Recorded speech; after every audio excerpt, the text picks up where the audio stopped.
नमस्तस्मै गणेशाय ब्रह्मविद्या प्रदायिने यस्यागस्त्याय ते नाम विघ्नसागर शोषिणे ध्यायेत स्थिरेण चित्तेन गणेशं सर्वसिद्धिदं बुद्धिप्रकाशकं पूर्णं योगिनां हृदि संस्थितम्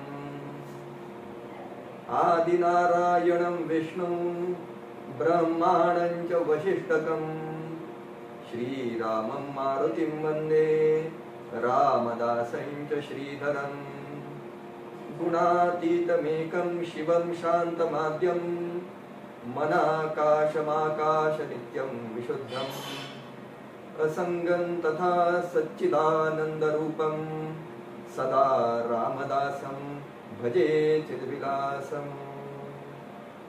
शुका सारिखे पूर्ण वैराग्य जाचे वशिष्ठा परिज्ञान योगेश्वराचे कवी वाल्मिका सारिखा मान्य ऐसा नमस्कार माझा सद्गुरो रामदासा। आज या 5व्या आवर्तनामध्ये आणि वैशाख मासाच्या शुक्ल चतुर्दशीच्या अर्थात नरसिंह जयंतीच्या दिवशी आपण श्री गणेश स्तवन या श्रीमद दासबोधातील स्तवनांच्या समासामधील दशकामधील दुसरा समास आपण या ठिकाणी विचार करणार आहोत। गेल्या 4 आवर्तनापासून आपण श्रीमद दासबोधाचं रसग्रहण करत आहोत।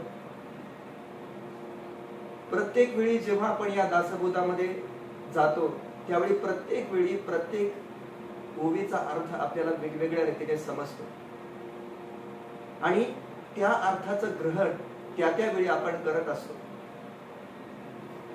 या समूहामध्ये असणारे आपण सर्व श्रेष्ठ, वयाने ज्येष्ठ असणारे, ज्ञानाने श्रेष्ठ असणारे आपण सर्वजण अगदी या समासामध्ये जसं मद वाग शून्यास वदवावे असं समर्थांनी श्री गणेशांना प्रार्थना करावी त्याप्रमाणे माझ्यासारख्या एका अत्यंत अज्ञ जीवाचं आपण ऐकून घेता की एक प्रकारे आपल्या सगळ्यांची माझ्यावरची कृपाच आहे असं मी समजतो। आपल्या सर्वांच्या चरणी, हृदयस्थ सद्गुरूंच्या चरणी या ठिकाणी पुन्हा एकदा वंदन करतो आणि या समासाचा विचार आपण सर्वजण आज करूया। समर्थ रामदास स्वामींनी श्रीमद दासबोधामध्ये सुरुवात करताना या ठिकाणी एक वेगळा मार्ग अवलंबला। आपण या अगोदरचे कुठलाही ग्रंथ पाहायला गेलो तर सुरुवात त्याला गणेश नमनाने होते, गणेशाच्या प्रार्थनेने होते। पण या ठिकाणी श्रीमद दासबोधाची सुरुवात जी झाली की श्रोते पुसती कोण ग्रंथ काय वर्णिले जेथ, अतिशय प्रॅक्टिकल अशा प्रकारचा हा ग्रंथ। एखाद्या विषयाचा अभ्यास आम्ही का करावा असा प्रश्न आम्हाला तो विषयात प्रवेश करण्या अगोदर पडत असतो आणि आजकाल आमची या सगळ्याच सोशल मीडियाच्या माध्यमातून असेल, वेगवेगळ्या विषयाच्या माध्यमातून असेल, पुढारलेली पिढी तिला साधारण प्रश्न पडतो की मी अमुक ग्रंथ कशासाठी वाचायचा आणि मग त्याचं उत्तर जर पहिल्यांदाच दिलेलं असेल तर तो त्या ग्रंथाचा अभ्यास करायला आणखी माणसाला बळ मिळतं आणि तेच या श्रीमद दासबोधाच्या पहिल्या समासामध्ये केलेलं आहे। आणि मग दुसरा समास या ठिकाणी श्री गणेश स्तवनाचा आहे। सुरुवात करताना समर्थ रामदास स्वामी गणनायकाचं वर्णन ओम नमोजी गणनायका सर्व सिद्धी फळदायका अज्ञान भ्रांती छेदका बोध रूपा अशा प्रकारे या ठिकाणी करतात। आपण संपूर्ण समास जर पाहिला तर त्या समासामध्ये श्री गणेश वर्णन तर केलेलं आहेच, पण या गणेश वर्णनामध्ये एक विशिष्ट प्रकारची समर्थांची हातोटी दिसते। पहिल्या 5-6 ओव्यांमध्ये गणेशाचं साधारण स्वरूप आपल्यासारख्या सामान्य मानवांना सामान्य माणसांना श्री गणेशजी कशी आहे याचं साधारण स्वरूप समजावं अशा प्रकारे पहिल्या 5 ते 6 ओव्यांमध्ये त्याचं वर्णन केलेलं आहे. त्यानंतर त्या गणेशजींचं सगुण स्वरूप कशा प्रकारचं आहे त्याचं वर्णन पुढच्या 7 पासून जवळजवळ 25व्या ओवीपर्यंत केलेलं आहे. आणि आमच्या सारख्या सगळ्यांना प्रश्न पडतो की हे सगळं वाचल्यानंतर त्याचा आम्हाला फायदा काय, तर ती जी फलश्रुती असते त्या फलश्रुतीचं वर्णन 26 ते 30 या 4 ते 5 ओव्यांमध्ये पुढे केलेलं आहे. अशा प्रकारे गणेश स्तवनाचा समास जरी आपण सगळ्यांनी पाहिला तरी त्याचे 3 भागात साधारणपणे आपल्याला विभाजन करता येतं. गणेशाचं तात्विक स्वरूप कसं आहे हे पहिल्या काही ओव्यांमध्ये सांगितलं. आणि आजकाल मनुष्याला आपल्या समोर ती देवता जर आपल्या डोळ्यासमोर आणायची असेल तर त्याचं सगुण स्वरूप माहित असणं अत्यंत आवश्यक असतं. आणि हे सगुण स्वरूपाचं वर्णन श्री समर्थांनी पुढच्या बहुसंख्य ओव्यांमध्ये केलं. आणि शेवटी या गणेशांच्या या सगळ्या स्वरूपाचं सगुण स्वरूपाचं चिंतन करण्याचं, गणेशाची प्रार्थना करण्याचं नेमका फायदा काय, त्याचं फळ काय हे पुढच्या 5-6 ओव्यांमध्ये सांगितलं. अशा प्रकारे या समासाचं या ठिकाणी विभाजन केलं. आपण जर पाहायला गेलो ओम या अक्षरापासून या समासाची सुरुवात झाली. आणि अगदी सुरुवातीचं जर आपण पाहिलं या ग्रंथाची सुरुवात झाली ती श्रोते पुसती कोण कोण. कोण ग्रंथ श्र पासून सुरुवात झाली. श्रोते पुसती कोण ग्रंथ म्हणजे श्र पासून सुरुवात झाली. ही दोन्ही पण अक्षर आपण जर पाहायला गेलं श्र अक्षर आणि दुसरं ओम अक्षर, ही दोन्ही अक्षर मंगलाची बोधक आहे. कुठेतरी माणसाचं मंगल करणार आहे. आपण बघा कुठल्याही गोष्टीची सुरुवात करताना आम्ही श्री काढतो नाही तर ओम करतो, ओमनी सुरुवात करतो. आणि मग अशा दोन्ही प्रकारे आम्ही ओम किंवा श्री या दोन्ही अक्षरांनी जर सुरुवात करीत असू तर ही दोन्ही अक्षर आम्हाला मंगलाचं बोधक करताय, मंगलाचं बोधन करताय. या ग्रंथारंभी भगवंताचं मंगलाचरण करावं हा शिष्ट संप्रदाय आहे. शिष्ट संप्रदाय याचा अर्थ वैदिक वाङ्मयाला जे प्रमाण मानणारे आहेत त्यांना शिष्ट सांप्रदायिक असं म्हटलं जातं. आणि त्याला अनुसरूनच समर्थांनी या ठिकाणी ग्रंथारंभाची सुरुवातही श्र अक्षरापासून केली आणि या गणेश स्तवन या समासाची सुरुवातही ओम या अक्षरापासून केलेली. आपण साधारण मंगल या अक्षराचा शब्दाचा जर विचार करायला गेलो तर मगी सरपतो या धातूनुसार मग धातू हा सरकणे, गतिमान होणे, पुढे नेणे, शेवटास नेणे या अर्थाने वापरला जातो आणि त्यावरून हा मंगल शब्द सिद्ध होतो. ज्या योगे आरब्ध कार्य हे निर्विघ्नरित्या सिद्धीला जाते, शेवटास नेले जाते त्याला मंगल असं म्हटलं जातं. मंगलकारक क्रिया आणि विचार शब्दोच्चारण याला मंगलाचरण असं म्हटलं जातं. आणि ते मंगलाचरण या ठिकाणी समर्थांनी ओम नमोजी गणनायका या सुरुवातीपासून केलेली. मग या मंगलाचे स्वरूप नेमकं कसं आहे, हे मंगलाचे प्रकार कोणते याचा जर आपण विचार करायला गेलो तर मंगलाचे प्रकार 3 आहेत असं सांगितलं जातं. पहिला प्रकार आहे आशीर्वादात्मक मंगल, दुसरा प्रकार आहे नमस्कारात्मक मंगल आणि तिसरा प्रकार आहे वस्तू निर्देश रूप मंगल. या 3 प्रकारांपैकी कुठल्या तरी प्रकारानं या ठिकाणी प्रत्येक ग्रंथाचं मंगलाचरण केलेलं असतं. प्रत्येक ग्रंथाचं मंगलाचरण केलेलं असतं. आपण जर पाहायला गेलो आशीर्वाद रूप मंगलाचरण जर आपण पाहायला गेलो, आशीर्वादात्मक पाहायला गेलो तर स्वस्ती श्री वटेषु या ठिकाणी चांगदेव 65 ची सुरुवात स्वस्ती श्री वटेषु यांनी झालेली. आशीर्वाद मागण्याच्या दृष्टिकोनातून ते केलेले आहे. त्यानंतर नमस्कारात्मक मंगलाचा जर आपण विचार करायला गेलो, त्याचं उदाहरण आपण जर पाहायला गेलो तर या ठिकाणी ओम नमोजी आद्या हे ज्ञानेश्वरीचं मंगलाचरण आपल्या सगळ्यांना माहिती. ओम नमोजी आद्या वेद प्रतिपाद्या जय जय स्वसंवेद्या आत्मरूपा. त्यानंतर पांडुरंगा करू प्रथम नमन, नमो विशद बोध विदग्धा. हे सगळे नमन जे आहेत की नमस्कारात्मक नमन आहेत, नमस्कारात्मक मंगल आहे. आणि शेवटचं जे आहे ते वस्तू निर्देशात्मक मंगल. या वस्तू निर्देशात्मक मंगलाचरणाचे पण 2 प्रकार पडतात. पहिला प्रकार सगुण वस्तू निर्देश रूप मंगल आणि दुसरा निर्गुण वस्तू निर्देश रूप मंगल. आता माऊलींचं जर मंगलाचरण आपण पाहायला गेलो, ओम नमोची आद्या, याच्यामध्ये ते नमस्कारात्मकही म्हणता येईल आणि वस्तू निर्देशात्मकही म्हणता येईल. कारण ओम यामध्ये एका ब्रह्म वस्तूचा निर्देश केलेला आहे. ओम अक्षर, ओम एकाक्षरम ब्रह्म. आपण त्याचा बरेच ठिकाणी त्याचा विचार ऐकतो की ओम ही ब्रह्म नावाच्या वस्तूचा निर्देश करणारं स्वरूप आहे. आणि म्हणून या ठिकाणी सगुण वस्तू रूप निर्देश रूप मंगल आपण जर पाहिलं तर त्याच्यामध्ये आद्या आणि वेद प्रतिपाद्या ही माऊलींनी उल्लेखलेली त्यांच्या मंगलाचरणातली 2 रूप या ठिकाणी या सगुण वस्तू निर्देश करणारी ठरतात. आणि निर्गुण वस्तू निर्देश करणारी जर आपण पाहिली तर ती स्वसंवेद्य आणि आत्मरूपा जी निर्गुण वस्तूचा निर्देश त्या ठिकाणी करतात. बुद्धीच्या पलीकडे एखादी वस्तू जर सूक्ष्म असेल किंवा एखादी छोटीशी गोष्ट आपल्याला दाखवायची असेल, बारीक दिसणारी लांबची गोष्ट दाखवायची असेल, तर त्यासाठी आपण कुठल्या तरी एखाद्या शेजारी असणाऱ्या मोठ्या वस्तूचा आपण आश्रय घेत असतो.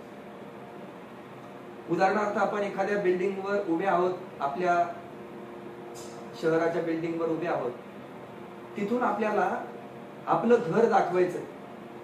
मग आपल्या गावातलं जे सगळ्यात मोठं तिथे ओळखण्याची खूण असेल, ती ओळखण्याची खूण आम्ही दाखवणार की अमुक अमुक अशा प्रकारचा डोंगर जो आहे त्या डोंगराच्या शेजारी जे छोटासा काळा टिपका दिसतोय तिथे माझं घर आहे.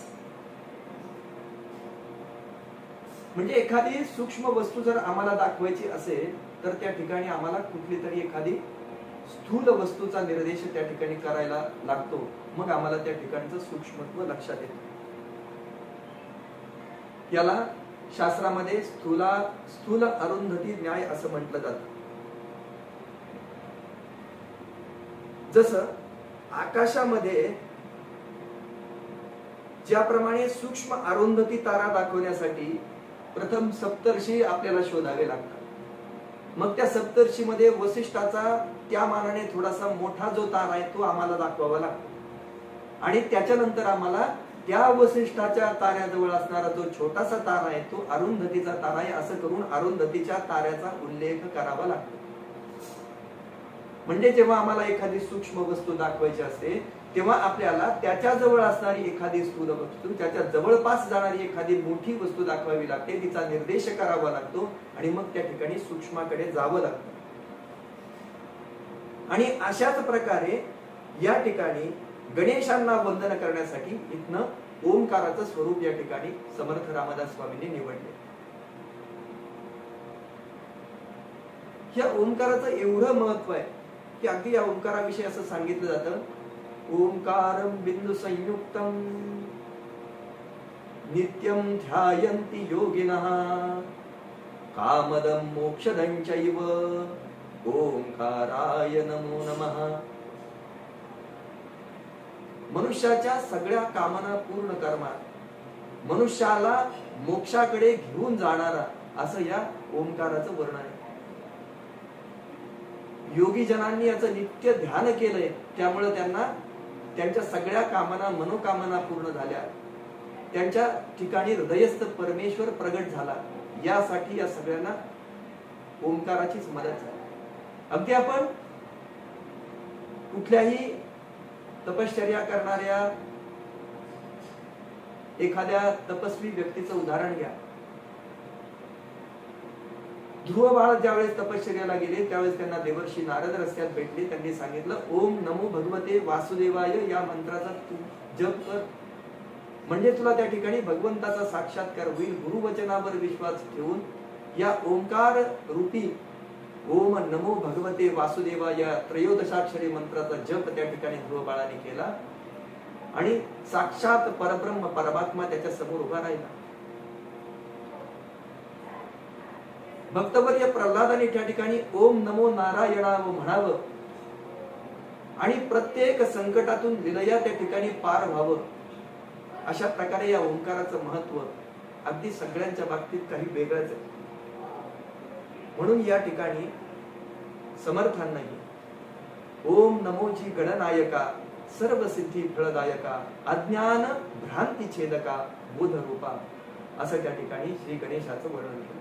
सगळ्या सिद्धींची फळ देणारा आहे, अज्ञानाचं आवरण दूर करणारा आहे आणि अज्ञान आणि भ्रांती म्हणजे एखादी दिसणारी भ्रामक वस्तू यांचं छेदन करणारं अशा प्रकारे ते गणेशाचं स्वरूप आहे असं या ठिकाणी समर्थ रामदास स्वामी त्या ठिकाणी वर्णन करतात.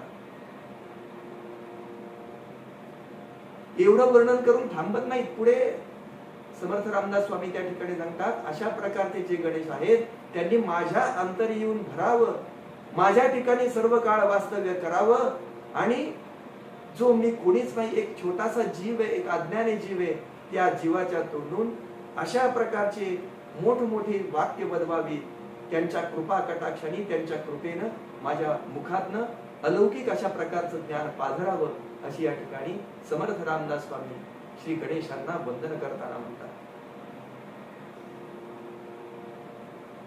या ठिकाणी गणेशाला वंदन करणं पहिल्या ओळीमध्ये त्या गणेशाचं आपल्या अंतरी वास नेहमी असावा आणि मग गणेशाचा वास ज्याच्या अंतरी असतो त्याच्यावर काय होतं तर त्याच्या बुद्धीतनं वेगवेगळ्या प्रकारचे ज्ञान पाझरतं आणि ते ज्ञान संपूर्ण जगाला त्या ठिकाणी दिलं जातं. असं या ठिकाणी साधारण गणपतीचं स्वरूप या ठिकाणी समर्थ वर्णन करतात.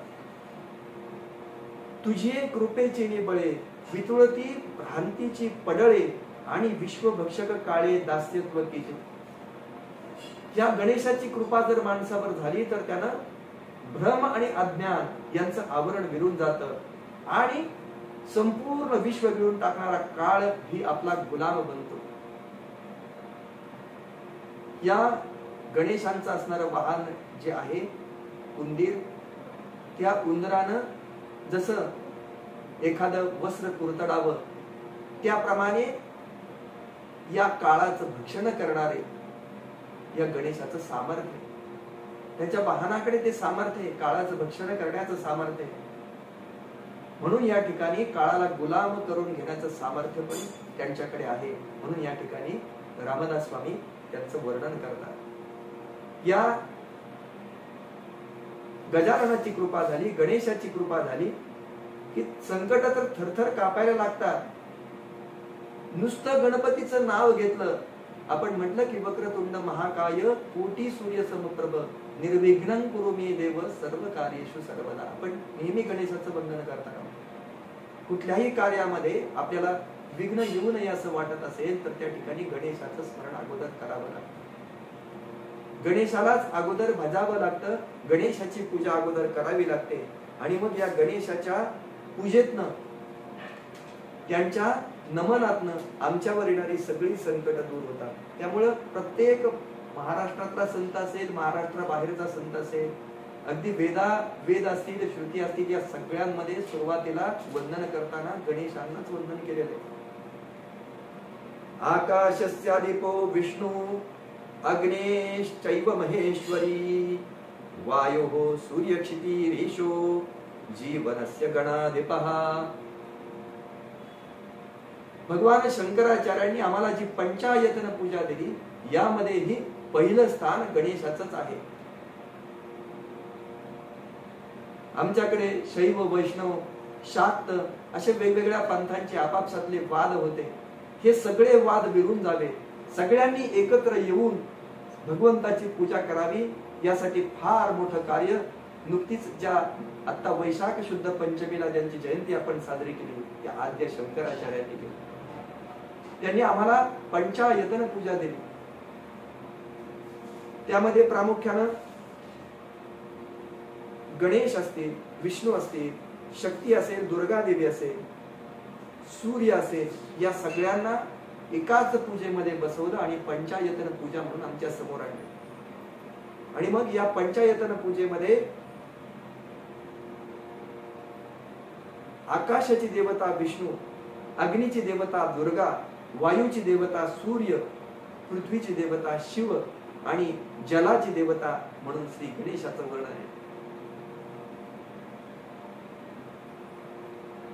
आमच्यावर आम्हाला जर पाणी हवं असेल तर आम्हाला त्या ठिकाणी गणेशाचं चिंतन करावं लागेल. आमच्यावर येणारं संकटाचं हरण व्हावं असं आम्हाला वाटत असेल तर आमच्याकडनं गणेशाचं चिंतन झालं पाहिजे. आणि म्हणून या ठिकाणी संकट तारण करणाऱ्या त्या देवतेला विघ्नहर असं म्हणतात. जगात ज्याला कुणी नाही त्याचा आश्रयस्थान हा गजानन आहे, गणेश आहे. विष्णू शंकर सगळे देव या गणेश तत्वाला नमन करतात.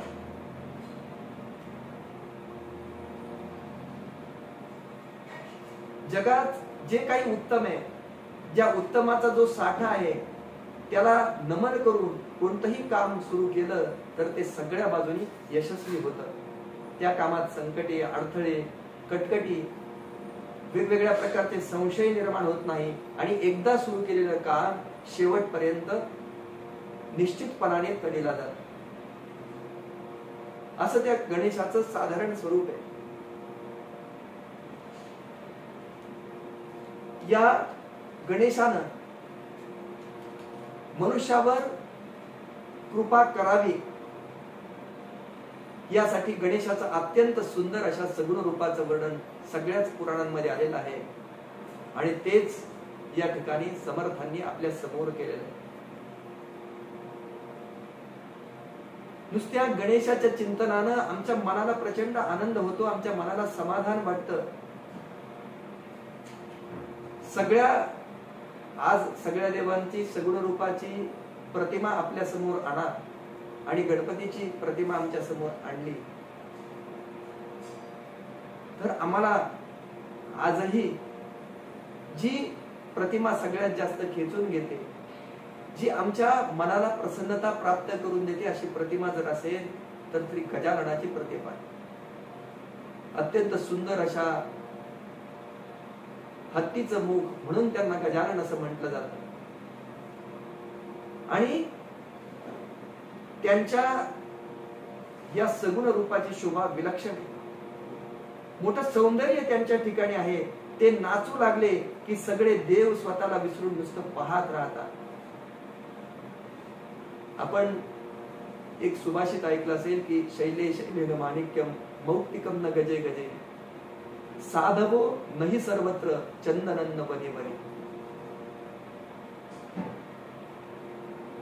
प्रत्येक हत्तीच्या गंडस्थळातनं मद स्रवत नसतो, पण या ठिकाणी गजाननाचं जे मुख आहे त्याचं वर्णन करताना समर्थ रामदास स्वामी या ठिकाणी अशा प्रकारे वर्णन करतात की नाना सुगंधे परिमळे थबथबा गळती गंडस्थळे तेथे आली षटपद कुळे झुंकार शब्दे.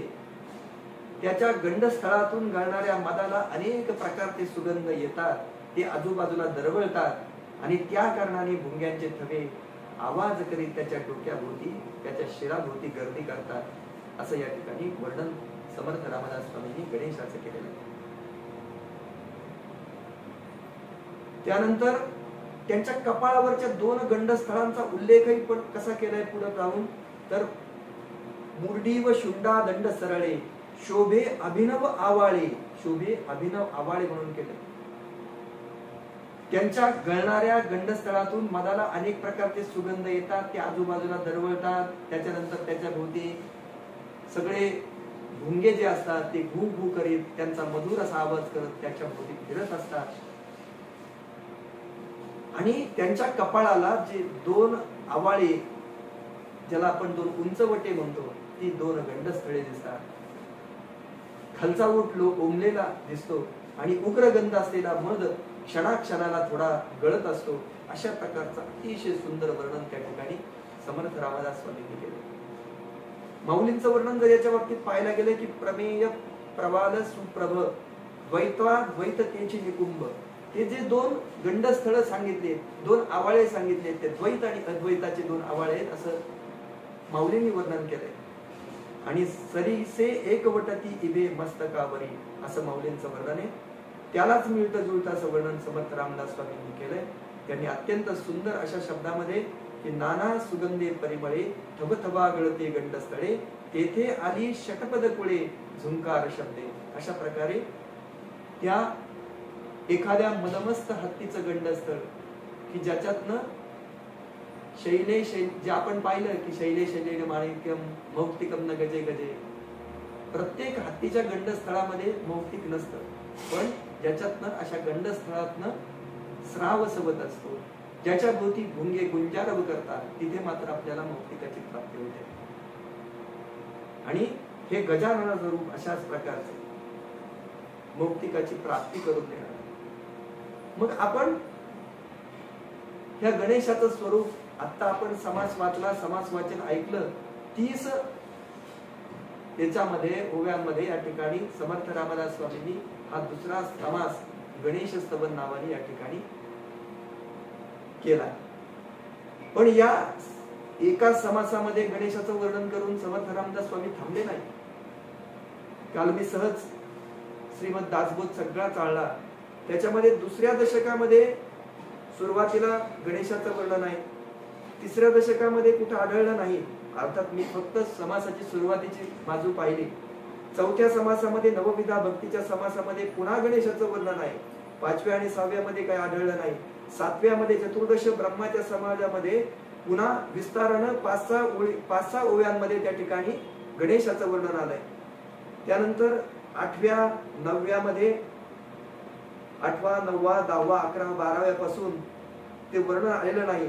18व्या मध्ये बहुजिनसी नामक समासामध्ये पुन्हा गणेशाचं वर्णन आलंय. आणि 19व्या आणि 20व्या मध्ये वर्णन काही दिसलं नाही. अगदी मी सुरुवातीचाच समास प्रत्येक दशकाचा सुरुवातीचेच भाग पाहिले. पण या जवळजवळ या 20 दशकांपैकी 6 ते 7 दशकांमध्ये गजाननाला प्रारंभी वंदन केलेलं आहे, प्रत्येक दशकाच्या सुरुवातीला. म्हणून या 30 ओव्यांव्यतिरिक्त आणखी 15 ते 20 ओव्या या ठिकाणी समर्थ रामदास स्वामींनी गणेश नमनाच्या म्हणून सांगितल्या. या सगळ्यांचा आपण विस्ताराने अभ्यास केला तर आपल्याला गणेशाचं स्वरूप जे समर्थ रामदास स्वामींना अपेक्षित होतं ते आपल्या लक्षात येईल. एवढंच नाही, अगदी या थोडा वेळ आपण हा विषय बाजूला ठेवला आणि अगदी श्री तुकाराम महाराजांसारख्या संतांच्या वाङ्मयाकडे गेलं तर तिथंही ओंकार प्रधान रूप गणेशाचे ते तिन्ही देवांचे जन्मस्थान. अकार तो ब्रह्म, उकार तो विष्णू, मकार महेश जाणीला. ऐसे तिन्ही जेव जेथोनी उत्पन्न, तो हा गजानन माय बाप. तुका म्हणी ऐसी आहे वेदवाणी, पहावे पुराणी व्यासाची. जगद्गुरु तुकाराम महाराजांनी या ठिकाणी गणेशाचं वर्णन ओंकार स्वरूप म्हणून केलेलं आहे. आणखीनही या ठिकाणी समर्थांच्या वर्णनामध्ये जयासी लटिकाची आळ आला, जो माया दोरी पासून जहाला, झालाच नाही त्या अरूपाला रूप कैसे, असे म्हणून श्री गणेशाचं वर्णन आहे. अचिंत्य शक्तीचं वर्णन या ठिकाणी केलेलं आहे. त्वमेव प्रत्यक्षम तत्वमसी, त्वमेव केवलम कर्तासी, त्वमेव केवलम धर्तासी, त्वमेव केवलम हर्तासी, असं अथर्व शीर्षामध्ये ज्या गणेशाचं वर्णन आलं आहे. तूच या संपूर्ण जगताचा कर्ता धर्ता याचा सगळं प्रतिपाळ करणारा तू आहे असं म्हणून वर्णन आहे. अशा गणेशाचं स्थान जर आपण पाहायला गेलं तर तो मूलाधार स्थितोसी नित्यम असा मला अथर्व शीर्ष सांगतो. आमच्या संपूर्ण शरीरामध्ये योगशास्त्राने जी सप्तचक्र सांगितली त्यातील सगळ्यांचं मूळ चक्र असणार जे आहे, जे मूलाधार चक्र, त्या ठिकाणी या गजानन देवतेचा वास असतो असं वर्णन आहे. आणि या संपूर्ण शरीराच्या मुळाशी, या षटचक्रांच्या मुळाशी आणि ज्या योगशास्त्रामध्ये त्या ठिकाणी देवता म्हणून योगशास्त्र योगामध्ये एखाद्या देवतेला, कुठल्याही देवतेला असं देव म्हणून तिथे उल्लेख आलेला नाही, पण त्या ठिकाणी ओंकाराचं स्वरूप हे मात्र देवत्वाकडे झुकणार अशा प्रकारे त्यांनी सांगितलेले. या ओंकाराचं स्वरूप कसं आहे तर ईश्वर प्रणिधान याचे व्याख्या करताना तस्य वाचकः प्रणवः म्हणून या ठिकाणी ओंकाराचं स्वरूप आलेलं आहे.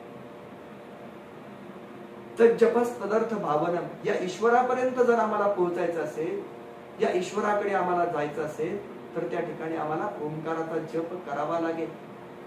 आम्हाला यमनियमादी जी अंग सांगितली योगशास्त्राची त्या अंगाच्या माध्यमातून समाधी अवस्थेकडे जर जायचं असेल तर आम्हाला प्राणायामाची सगळ्या सिद्धी प्राप्त करून घ्यायच्या असतील तर त्या ठिकाणी ध्यान लावताना आम्हाला ओंकारावर आमचं लक्ष केंद्रित करता आलं पाहिजे असं या ठिकाणी आम्हाला योगशास्त्रकारही सांगतात. श्रीमद भगवद्गीतेमध्ये पण ओम तत्सदिति निर्देशो ब्रह्मणस् त्रिविध स्मृतः ब्राह्मणास्तेन वेदाश्च यज्ञाश्च विहिता पुरा म्हणून ओंकारालाच या ठिकाणी यज्ञ, दान आणि तप आदी क्रियांमध्ये ओंकार पहिल्यांदा स्तवावा, ओंकाराचं स्तवन पहिल्यांदा करावं असं या ठिकाणी आलेलं आहे. आणि म्हणून जरी आपण श्री गणेशाचं सगुण रूप पाहत असू तरी या सगुण रूपामध्ये आजही आम्हाला अनेक ठिकाणी ओम स्वरूपामध्ये गणेश प्रगट झालेले दिसतात. आज आम्ही ओंकार स्वरूपाची घड्याळ असू द्या, गणपतीच्या रूपाचे एखादं गणपतीचं चित्र ओंकारामध्ये सुंदर रीतीने रेखाटलेलं असू द्या, माऊलींनी म्हणावं अकार चरण युगल उकार उदर विशाल मकार मस्तकाकार महामंडले. या ओंकारामध्ये गणेशाचं रूप लपलेलं आहे हे माऊलींनी सांगावं. तशाच प्रकारे या ठिकाणी समर्थ रामदास स्वामींनीही या सगुण स्वरूपाचं वर्णन केलं. या गजाननाची सोंड कशी आहे तर एखाद्या सोटासारखी सरळ सोंड आहे, कधी ती मुरडलेली आहे, कधी गुंडाळलेली आहे, अशा प्रकारे त्याच्या सोंडेचं वर्णन आलेलं आहे. हे गजानन गणेश आहेत ते 14 विद्यांचे स्वामी आहेत. त्यांचे 14 विद्यांचे स्वामी आहेत. आणि मग या 14 विद्या कोणत्या असं जर आम्ही पाहायला गेलो तर अनेक ठिकाणी शास्त्रकारांनी वेगवेगळ्या विद्यांचा उल्लेख केलेला आहे. पण 4 वेद, 6 वेदांग म्हणजे ऋग्वेद, यजुर्वेद, अथर्ववेद आणि सामवेद हे 4 मुख्य वेद. 6 वेदाची अंग शिक्षा, कल्प, निरुक्त, व्याकरण, ज्योतिष आणि छंद ही 6 अंग. त्यानंतर न्याय, मीमांसा, पुराणे आणि धर्मशास्त्र या मिळून 14 विद्या असं काही शास्त्रकार सांगतात. तर काहींनी आत्मज्ञान, वेदपठण, धनुर्विद्या, लिखाण, गणित, पोहणे, विकणे, शस्त्रधरणे, वैद्यक, ज्योतिष, रमण विद्या, सूपशास्त्र, गायन आणि गारुड अशा विद्यांना 14 विद्या म्हटलेल्या आहे. आणि आजकाल तर आम्हाला नवीन नवीन अशा अनेक विद्या आल्या आहेत की ज्या सगळ्यांचा आपण या 14 विद्यांमध्ये कुठल्या ना कुठल्या वर्गीकरणाखाली समावेश करू शकतो. या 14 विद्यांचा स्वामी हा गणेश. म्हणून कुठल्याही विद्येची प्राप्ती आम्हाला करून घ्यायची असेल, कुठलीही विद्या आम्हाला प्राप्त करून घ्यायची असेल तर पहिल्यांदा गजाननाचं स्मरण करावं लागतं. गजाननाचं स्मरण का करायचं या विद्येची प्राप्ती करायची असेल तर याचा आपण थोडा विचार करायला गेलो तर त्यांचं गणाधिपती हे नाव आहे. गण म्हणजे इंद्रिय, त्यांचा अधिपती म्हणजे या गणांचा अधिपती असणारे जे मन, त्या मनावर अंकुश ठेवणारी जी बुद्धी, त्या बुद्धीचा देवता असणारे म्हणजे हे गणेश. म्हणून आमच्या विचारांना योग्य मार्गावर आणायचं असेल, आमच्या बुद्धीला एखाद्या गोष्टीचं स्वच्छ दर्शन घ्यायचं असेल, अज्ञान आणि भ्रांती याचं छेदन आमच्या त्या दर्शनातून व्हायचं असेल तर त्यासाठी आम्हाला गजाननाची उपासना करावी लागेल. या शुद्ध बुद्धीची आम्हाला उपासना करावी लागेल. त्या गणपतीचं आम्हाला ध्यान करावं लागेल असं या ठिकाणी समर्थ रामदास स्वामी सांगतात. 14 विद्यांचा गोसावी हरस्व लोचन ते हिलावी, लवलवीत फडकावी फडई फडई करण थापा. सारखी डोळे त्याचे अतिशय लहान आहे. हत्तीचे डोळे आपण पाहतो फार सूक्ष्म दिसतात, पण जमिनीवर पडलेली एखादी सुई असू दे, अगदी छोटी सुई सुद्धा त्या सोंडेने उचलण्याचं सामर्थ्य त्या हत्तीकडे, ते त्याच्या केवळ बारीक नजरे. आमच्यावर अगदी बारीक नजरेने लक्ष ठेवणारा अशा प्रकारचं हे दैवत आहे. कुठलीही गोष्ट तुम्ही करा, अगदी आज आम्ही पाहतो की रस्त्यानं चालताना एखाद्या देवतेला आम्हाला नमस्कार करायचा असेल तर आम्ही कधी कधी आमची पादत्राणं काढत नाही, चप्पलही काढत नाही, तसेच ठेवतो. एखाद्या हातात आमची अभक्ष्य अशा प्रकारची वस्तू असेल, अपेय पान करणारी वस्तू असेल, तरी ती वस्तू आपण कुठेतरी मागच्या बाजूला लपवतो आणि एका हाताने नमस्कार करतो. जसं काही समोरच्या देवाला कळतच नाही की आम्ही ती वस्तू आता मागे लपवल्यामुळे त्याला दिसणार नाही. सांगायचा मुद्दा याच्यासाठी की गणपतीचे नेत्रांचं वर्णन अतिशय सूक्ष्म म्हणून केलेलं असलं, छोटे म्हणून केलेलं असलं, तरी त्यातनं त्याचं लक्ष एवढ्या सूक्ष्म गोष्टीवर असतं की एखादी छोटी सुई किंवा त्यापेक्षाही सूक्ष्म वस्तू त्या नेत्रानं तो पाहू शकतो. नवे नवे तर सोंडेच्या साह्यानं ती वस्तू उचलूही शकतो. अशा प्रकारचं प्रचंड सामर्थ्य त्याच्याकडे. पूर्वीच्या काळी एखाद्या राज्याचा राजा निवर्तला, त्याचा मृत्यू झाला, तर तिथं एक कुठला राजा, नवीन राजा कुठला राज्यकारभार कोणाच्या ताब्यात द्यायचा असा जेव्हा प्रश्न यायचा, तेव्हा हत्तीच्या सोंडेत माळ दिली जायची आणि तो हत्ती मग सगळ्या गावातनं त्या राज्यातनं फिरवायचा आणि तिथनं तो ज्याच्या गळ्यामध्ये माळ घाले तो त्या नगरीचा राजा व्हायचा. का बरं असं असावं? असं आपण पाहिलं की हत्तीकडे सूक्ष्म दृष्टी असते. हत्तीच्या सोंडेतनं एवढं नाक प्रचंड आहे की त्याच्यातनं प्रत्येक वस्तूचं ग्रहण करण्याचं सामर्थ्य त्याच्याकडे. त्याच्या बुद्धीचं सामर्थ्य एवढं मोठं आहे की भविष्यामध्ये घडणाऱ्या घटना समजून घेण्याचं सामर्थ्य त्याच्याकडे. आणि मग त्याद्वारे या सगळ्या गोष्टीचा विचार करून एखाद्या हत्तीच्या सोंडेत जर माळ दिली, त्यानं जर त्या नगरीचा राजा निवडला तर तो राजा निश्चितपणानं पुढे नगरीचा कारभार उत्तम करायचा. त्याच्या मागे त्या हत्तीची असणारी दूरदृष्टी, तशीच दूरदृष्टी आमच्या या गणेश देवतेकडे, या गणेशांकडे. आणि म्हणून तो 14 विद्यांचा स्वामी असल्यानं अतिशय सूक्ष्म दृष्टी असूनही तो त्याची सारखी उघडझाप करत असतो. चांगले लांब रुंद असणारे त्याचे कान, सुपासारखे कान तो सारखे फडकवत असतो. त्याच्या मुकुटामध्ये सुंदर प्रकारची रत्ने आहेत, ती तेजानं झळकतात. आणि दात घट्ट पांढरे आहेत, शुभ्र आहेत, एकदंत आहे, विशाल कोट आहे, जिवंत नाक कमरेला कमरपट्ट्यासारखा वेढलेला आहे. असं त्याच्या सगुण स्वरूपाचं भरपूर वर्णन समर्थ रामदास स्वामींनी केलंय. त्याला 4 हात आहेत म्हणून त्या गणेशाला 4 हात आहेत. आणि त्याचं पोट सुटलेलं असल्यामुळे पितांबर घट्ट बांधलेला आहे. गणपतीच्या गळ्यात नाना तऱ्हेच्या फुलांच्या माळा आहेत आणि त्या कमरेपर्यंत, कमरेच्या सापापर्यंत लोळताय.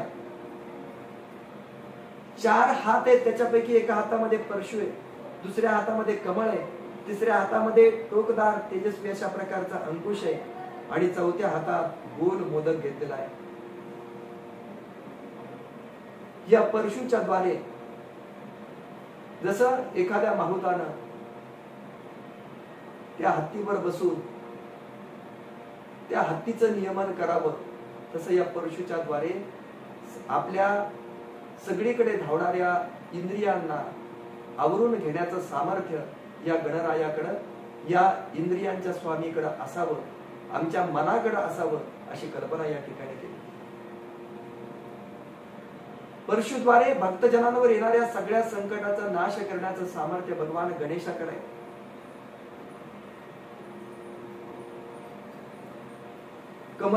कमळाचं एका हातात कमळ आहे असं या ठिकाणी समर्थ रामदास स्वामींचं वर्णन आहे.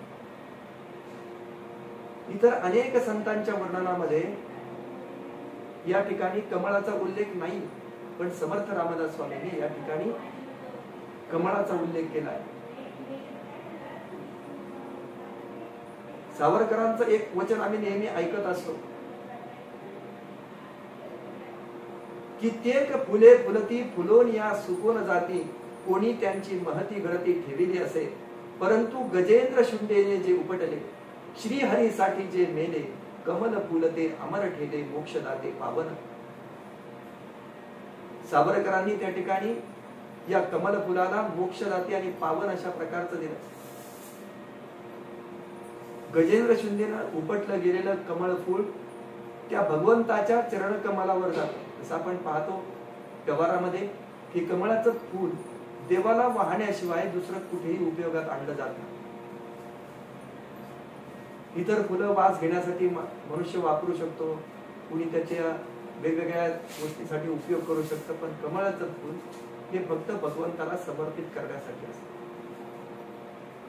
ज्या कमल फुलाच्या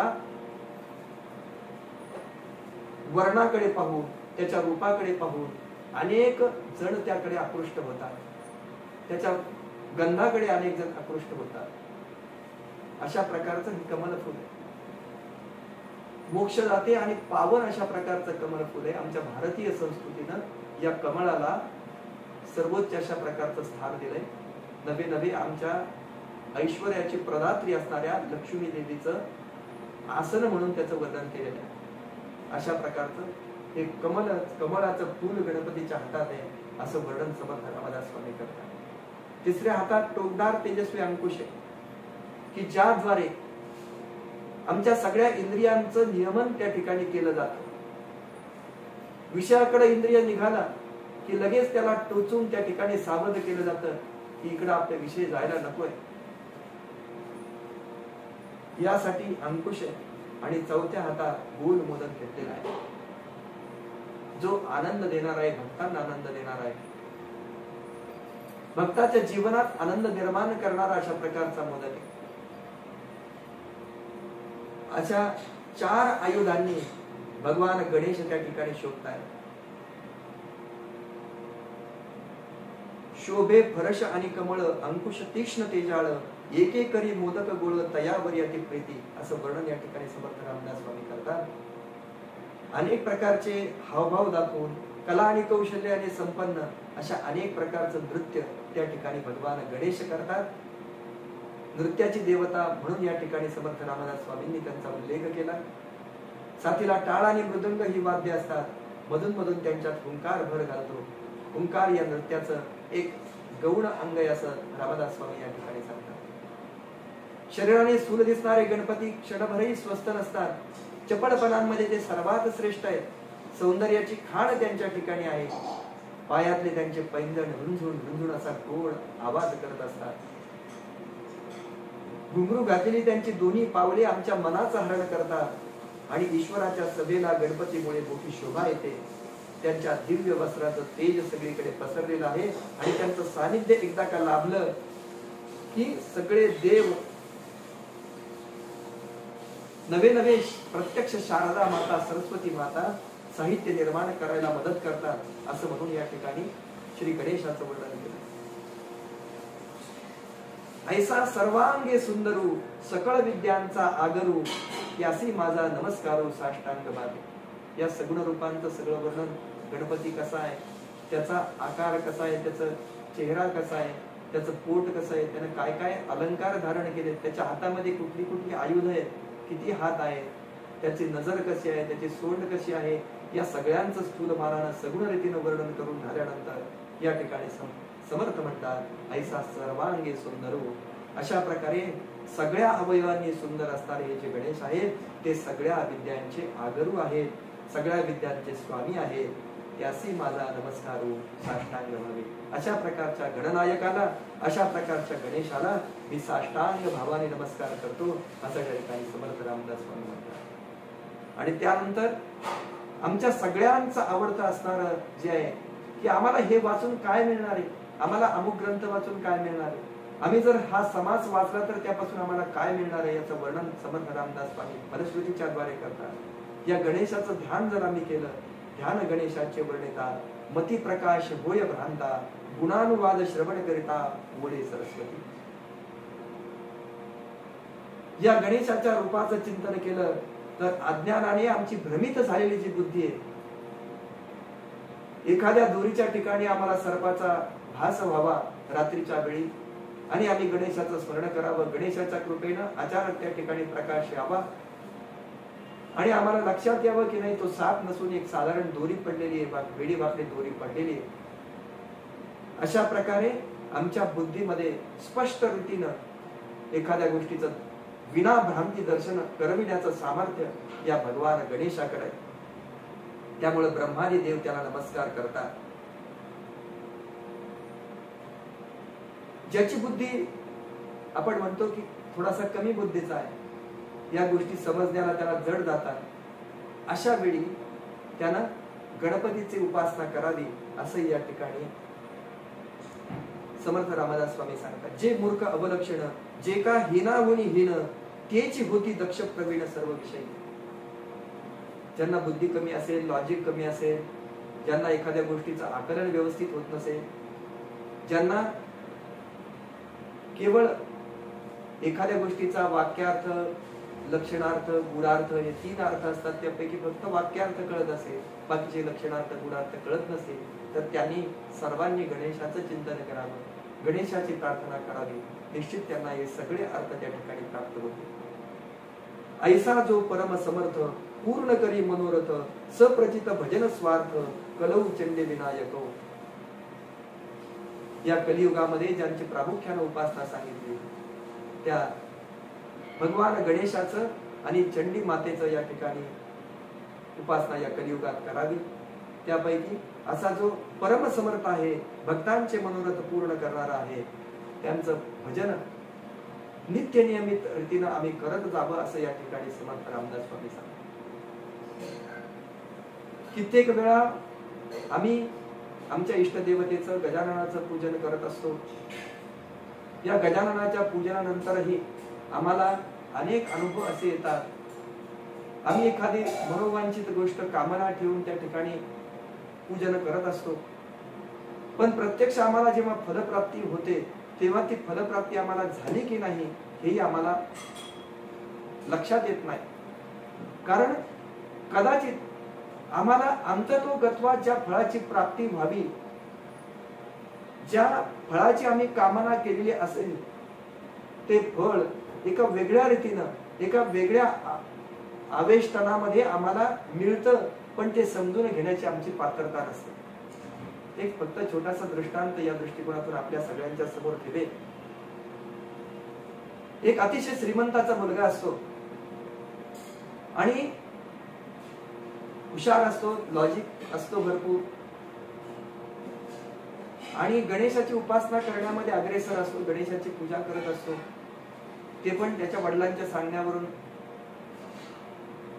श्रीमंत माणूस आपल्या मुलाला सांगत असतो नेहमी की गणेशाची आराधना केली तर तुला चांगल्या बुद्धीची प्राप्ती होईल, तुला त्याचं सगळं लॉजिक समजून घेता येईल, अशा प्रकारची बुद्धी तुला प्राप्त होईल.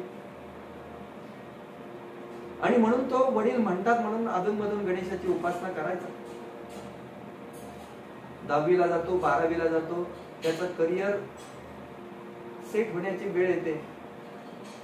त्याला आपल्या आयुष्यातला एक टर्निंग असा पॉइंट येतो की जिथे त्याला त्याचा व्यवसाय निश्चित करायचा असतो. अशा ठिकाणी तो येऊन उभा राहतो आणि त्याच्या आयुष्यातली एक अत्यंत महत्वाची परीक्षा, त्याला सीए व्हायचं असतं, ती सीए ची परीक्षा असते.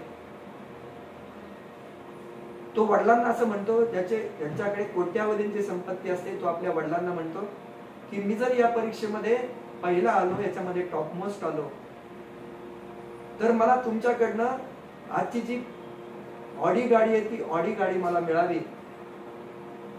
ती ऑडी गाडीची किंमत असेल काही 1 करोडपर्यंत, पण ती त्या श्रीमंत माणसाला सहज देणं शक्य असतं. तोही म्हणतो मी तुला देणार, तुला जे वाटेल ते मी देणार, तू मला सांगतो तसं करून टाक. खरं तर एखादी गोष्ट करताना तिथे कुठल्याही प्रकारच्या अटी ठेवू नयेत.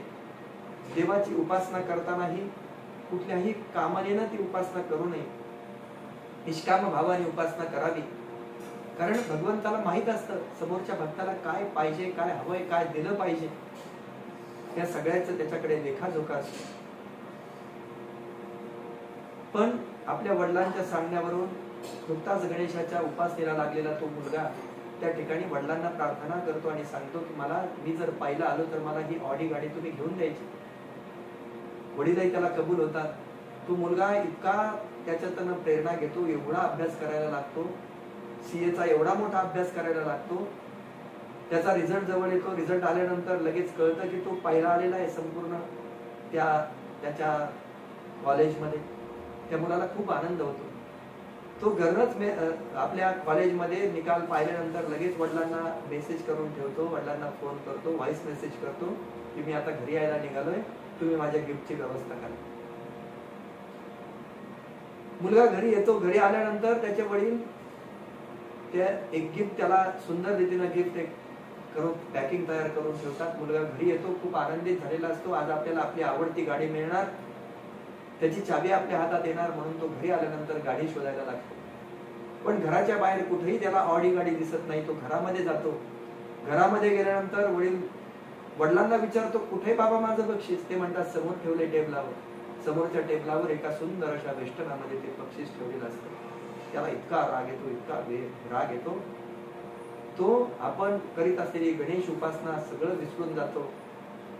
आणि त्या रागापुढे त्याच्या बुद्धीमध्ये सारासार विचार करण्याची शक्तीच राहत नाही. इतका प्रचंड राग येतो. तो ते वेष्टन उघडतो, त्याच्यामध्ये रामायण बघतो. रामायण नावाचा ग्रंथ असतो, तो बघतो. आणि ते पाहिल्यानंतर त्याच्या तळपायाच्या मस्तकाला, मी माझ्या वडिलांना एकच गोष्ट मागितली होती, जर मी परीक्षेमध्ये पहिला आलो तर मला ऑडी गाडी घेऊन द्यावी. त्यांच्यासाठी अवघड नाहीये. तरीही त्यांनी मला ही रामायणाची प्रत दिली. घरातनं निघून जातो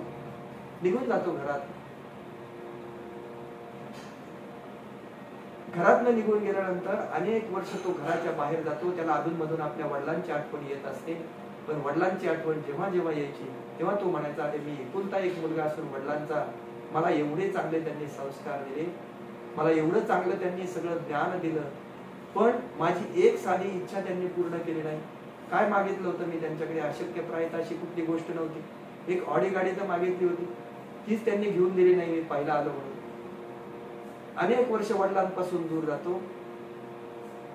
गणपतीची उपासना करता करता त्याच्या बुद्धीमध्ये प्रकाश पडायला लागतो. आणि एक 10-15 वर्षाच्या कालावधीनंतर त्याला आपल्या वडिलांची आठवण येते. अरे आपण आपल्या वडिलांवर उडीत चिडलो. गणपतीनं त्यांच्या बुद्धीमध्ये एवढा बदल केलेला असतो, एवढा बदल झालेला असतो गणपतीच्या उपासनेमुळे, की त्याचे विचार त्या दृष्टीनं आपल्या वडिलांचा विचार करायला लागतात. जे माझे प्रत्यक्ष जन्मदाते, त्यांनी दिलेली ही गोष्ट समजून तर घ्यायला पाहिजे होती. मी माझ्या वडिलांना भेटायला हवं. त्यांना किती आनंद झाला असता माझी प्रगती पाहून. या 10 वर्षामध्ये एक प्रथितयश म्हणून त्यांना दुसऱ्या एका मोठ्या शहरामध्ये नाव मिळालेलं असतं. आणि इतका प्रचंड पैसा त्याने मिळवलेला असतो की आपल्या वडिलांपेक्षाही जास्त. पण हे सगळं ऐश्वर्य पाहण्याला त्याचे वडील त्याच्या जवळ नसतात. म्हणून गणपतीच्या कृपेनं त्याच्या बुद्धीमध्ये पडलेला प्रकाश त्याला आपल्या वडिलांचा विचार करायला लावतो. आणि मग तो लगेच फोन करतो वडिलांना. आपल्या घरामध्ये फोन केल्यानंतर तो फोन एक नोकर उचलतो आणि तो नोकर त्या ठिकाणी सांगतो की आजच तुमच्या वडिलांना इहलोकाची यात्रा संपून 10 दिवस झाले.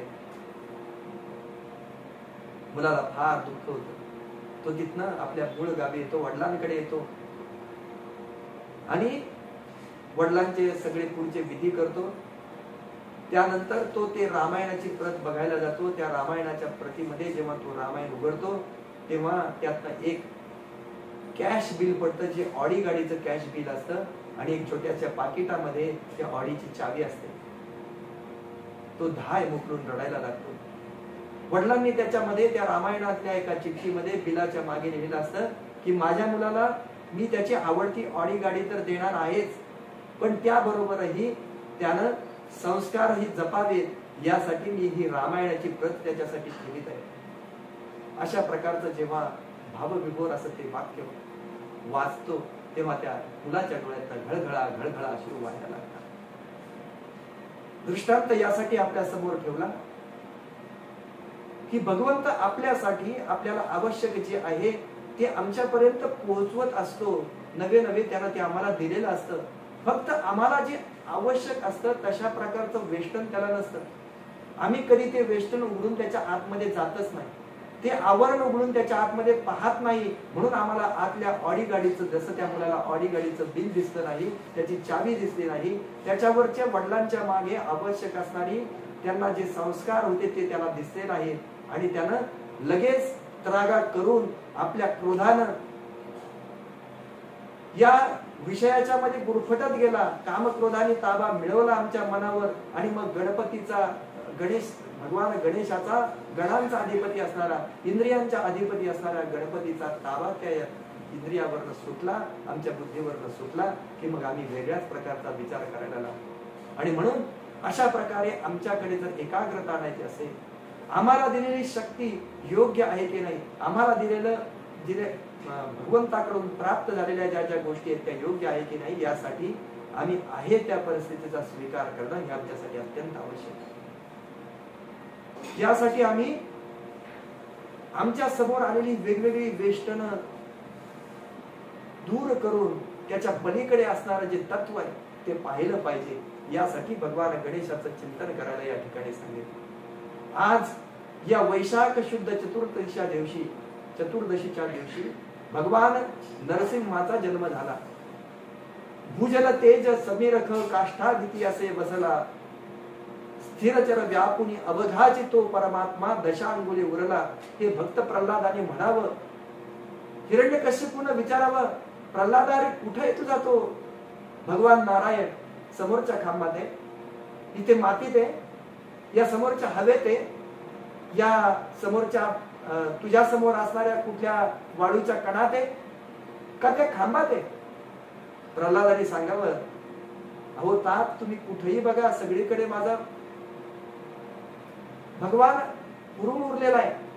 आणि मग हिरण्यकश्यपूनं गदेच्या साह्यानं किंवा लाथेनं त्या स्तंभावर प्रहार करावा आणि त्यातून प्रचंड अशा स्वरूपामध्ये भगवंतानं नरहरी रूप प्रगट करावं, भगवान नरसिंहाचं रूप प्रगट करावं.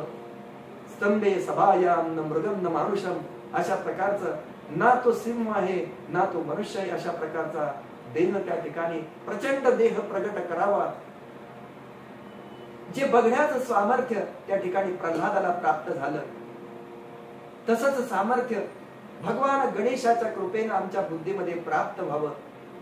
वेष्टन कुठल्याही प्रकारचं असो, ते वेष्टन दूर करून त्याच्या पलीकडे असणारं भगवत तत्व बघण्याची बुद्धी आम्हाला भगवान गणेशांनी प्राप्त करून द्यावी.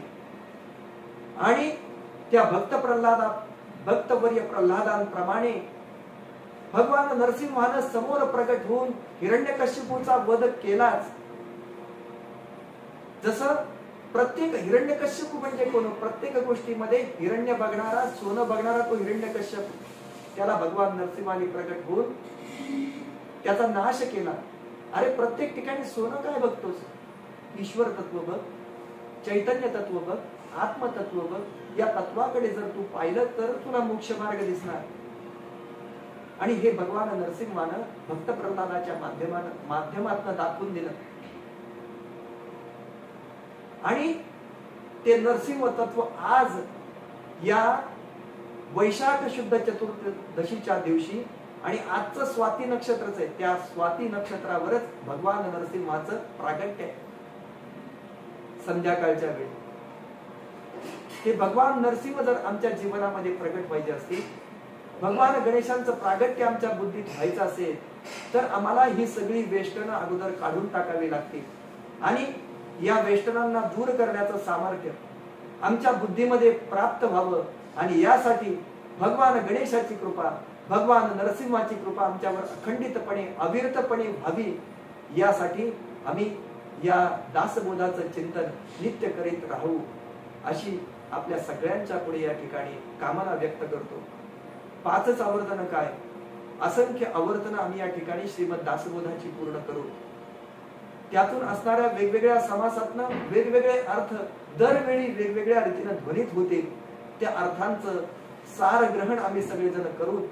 आणि अशा प्रकारे असणारे हे भगवान गणेश आणि भगवान नरसिंह आमच्या सगळ्यांच्या जीवनामध्ये प्रगट व्हावे, आमच्या सर्वांवर ते प्रसन्न व्हावे, अशी कामना व्यक्त करून आज हे झालेली चर्चा आपल्या सगळ्यांच्या चरणी या ठिकाणी ठेवतो. कायेन वाचा मनसेंद्रियर्वा बुद्ध्यात्मना वा प्रकृती स्वभावात करोमि यद्यत् सकलं परस्मै नारायणाय ते समर्पयामि. जय जय रघुवीर समर्थ.